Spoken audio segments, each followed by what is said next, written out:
केला बेचने वाली चुड़ैल। एक बार की बात है, जादूपुर नाम के एक गांव में करतब दिखाती एक औरत एक रेड्डी के लिए गांव में आती है। मेहरबान कदरदान, खाइए रोहड़ा के केले, कभी खाए नहीं होंगे ऐसे केले, केले खाइए। ये कहकर रोहड़ा हाथों में 4 केले लिए उन्हें सर्कल में से हवा में उछालती हुई करतब दिखाती है, जिसे देखकर आसपास के सारे बच्चे मम्मी पापा से उस औरत के पास जाने की जिद करने लग जाते हैं। पापा, ऐसा तो सर्कस में बॉल से होता है ना, ये आंटी तो केले से कर रही है, चलिए ना पापा देखते हैं। रोहड़ा एक पतली सी तार पर चलती हुई केलों से करतब दिखाती है। आते जाते सभी लोग बाहर रुककर उसके करतब देखते हैं और करते नहीं थकते। जैसे ही एक आदमी पास आकर उसे पैसे देने लग जाता है, तब वो कहती है, अरे नहीं साहब, मैं करतब तो बच्चों के मन को बहलाने के लिए करती हूँ, धंधा तो मेरा केले का है। पीछे देखो मेरी रिड्डी, जो भी मेरे केले खाएगा मेरी तरह चुस्त दुरुस्त और तंदुरुस्त हो जाएगा। पता चलता है क्या कि मेरी उम्र 55 की है। पर ऐसे ठंड के मौसम में कोई केला क्यों खाएगा? ये ऐसे वैसे केले नहीं है साहब, ये शरीर में गर्मी देते हैं, ठंड को दूर भगाए जो भी रोहिणा के केले खाए। पापा, अगर मुझे केले नहीं मिले तो मैं घर नहीं जाऊंगी। तभी उसके पापा कहते हैं कि बेटा, केले ठंड में कभी गर्मी नहीं देते। ये सब कहने की बातें हैं, सामान बेचने का तरीका है इनका। पर पिंकी नहीं मानती। केले खाऊंगी। पिंकी की जिद के आगे नत्थू हार जाता है और उसे केले खरीद कर दे देता है। पिंकी खुश होकर केले घर ले आकर खाती है। मैं भी करतब करूंगी, कितना मजा आएगा, जादुई केले। पिंकी पहला केला खत्म भी नहीं करती कि वो बेहोश हो जाती है। दूसरे केले से एक काला धुआं आता है और रोहड़ा चुड़ैल बनकर बाहर निकल आती है। मेरे भूतिया केले बच्चे न खाए, ऐसा हो ही नहीं सकता। जादूपुर वालों, कब तक बचोगे? आ गई हूँ मैं रोहड़ा, जिसका कोई नहीं कर सकता सामना। रोहड़ा पिंकी को गोद में उठाकर काले धुएं में कहीं गायब हो जाती है। शाम के वक्त नत्थू घर लौटता है और पिंकी को घर में ना पाकर उसकी माँ से कहता है, माँ पिंकी कहाँ है? अरे बेटा, उसे तो तू सुबह करतब दिखाने ले गया था ना, फिर कहाँ वापस आए तुम दोनों? मुझे लगा तू उसे अपने साथ मंडी ले गया होगा। हे भगवान, मेरी बच्ची कहाँ गई? मैं उसे घर ही तो छोड़कर गया था माँ। नत्थू गांव के घर कोने में अपनी बेटी को ढूंढता है, पर उसे वो कहीं नहीं मिलती। परेशान होकर आकर नत्थू हिम्मत हार कर घर लौट आता है।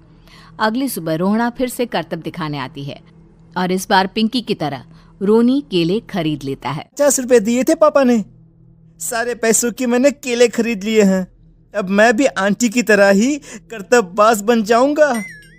यही सोचते हुए रोनी केले खाता है और पहला अकेला केला आधा खत्म भी नहीं करता कि चुड़ैल उसके सामने आ जाती है। मेरे साथ चलने का समय आ गया है रोनी, ये तो बस शुरुआत है। अब इस गांव के सारे बच्चे मेरे कब्जे में होंगे, एक बच्चा भी नहीं बचेगा। ये कहकर रोना रोनी को गोद में लेकर काले धुएं में अदृश्य हो जाती है। इसके बाद हर रोज गांव में से कोई ना कोई बच्चा गायब होता, पर ऐसा क्यों हो रहा है किसी को भी समझ में नहीं आ पा रहा था। रोज की तरह अपनी बेटी पिंकी की तलाश में नत्थू गांव के एक तालाब के पास बैठा रो रहा था।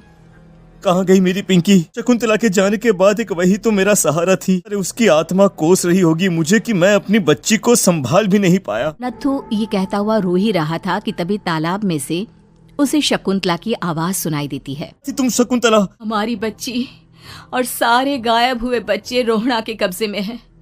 वो बच्चों को जो केले देती है उससे बच्चे बेहोश हो जाते हैं और उसके कब्जे में आ जाते हैं और वो उन्हें ले जाकर काली दुनिया में ले जाती है। वो ऐसा क्यों कर रही है? ये मैं नहीं जानती, पर उस दुनिया का रास्ता मैं आपको बता सकती हूँ। जहाँ ये नदी खत्म होती है वहाँ एक केले का पेड़ है, उसके नीचे एक दरवाजा है, वहीं से रास्ता जाता है उस दुनिया का। ये कहकर शकुंतला की आत्मा गायब हो जाती है।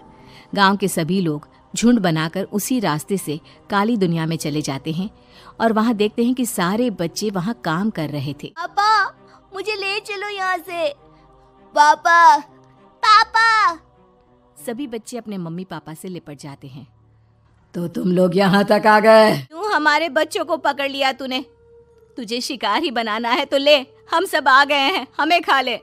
नहीं, मुझे बच्चे चाहिए, मेरे बच्चे के बदले तुम लोगों के बच्चे। क्या मतलब? इसी गांव में रहने वाली एक औरत थी, केले की चोरी के इल्जाम में मेरे बेटे को गांव वालों ने इतना मारा कि वो मर गया। उसी दिन मैंने ठान लिया कि गांव वालों का भी वही हाल करूंगी। कुछ दिन बाद बेटे के चले जाने के दुख में मैं भी मर गई और मेरी भटकती आत्मा एक चुड़ैल बन गई। और फिर मैंने बदला लिया तुम सबके बच्चे छीनकर। बर्दाश्त नहीं कर पाए ना, सोचो मुझ पर क्या बीती होगी। मैं माफ कर दो रोना, पता नहीं ये किसकी गलती थी पर हम सभी माफी मांगते हैं। हमारी खुशियाँ लौटा दो, तुम भी तो एक माँ हो। गांव वालों की बात सुनकर रोना का मन पिघल जाता है और वो बच्चों को छोड़ देती है। उसके बाद काली दुनिया बच्चों के लिए जादुई दुनिया बन जाती है। अब कोई भी